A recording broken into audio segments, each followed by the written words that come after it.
In today's video, I'm going to teach you how to easily run QuickBooks Online Payroll.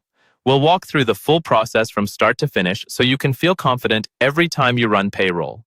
Go ahead and sign in to your QuickBooks Online account, and once you're on the main dashboard, look for the Payroll section in the left-hand menu. Click on Payroll and then choose Run Payroll. If you're using QuickBooks Online Advanced, this might be labeled as Pay Runs, but it works the same way. From here, you'll be asked to choose the correct pay schedule, such as weekly or monthly, depending on how you pay your team. Make sure you pick the schedule that matches your usual routine so everything lines up correctly. Next, take a moment to review your dates. You'll see two important ones: the pay period, which is the range of dates your employees actually worked, and the pay date, which is the day they'll receive their pay. It's easy to overlook this step, but it's crucial. If the pay period or pay date is wrong, it can cause confusion for your team and affect your reporting, so double-check and confirm these before moving on. Now you can choose which employees you want to pay for this run. QuickBooks will list everyone set up on that pay schedule, and you can tick or untick each person depending on who should be included this time. This is especially helpful if someone is on leave, has just started, or has left the business and shouldn't be paid for that period.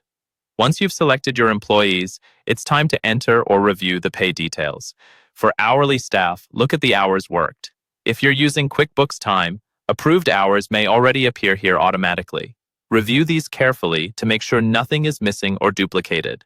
If you don't use time tracking, you can type in the hours manually. For salaried employees, their regular pay will usually populate on its own, but it's still a good idea to glance over the figures to ensure everything looks right. This is also the point where you can add any extras, such as bonuses, commissions, or adjustments, as well as deductions like unpaid leave or other agreed amounts. You can include memos to note anything special about this pay run, which can be useful for your own records later. When everything looks correct, click Preview Payroll. This gives you a summary of the gross pay, taxes, and net pay for each employee. Take your time here to confirm the totals, check that tax amounts are reasonable, and confirm that no one has been missed.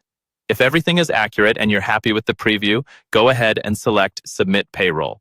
QuickBooks will process the pay run, send the required real-time information to the tax authority, and generate payslips for your employees. At this point, your payroll is officially complete. You can download or print reports if you need them for your records, and your team will receive their payslips based on how you have things set up. And that's all there is to it. By following these steps each pay period, you'll be able to run QuickBooks Online Payroll quickly, accurately, and with confidence.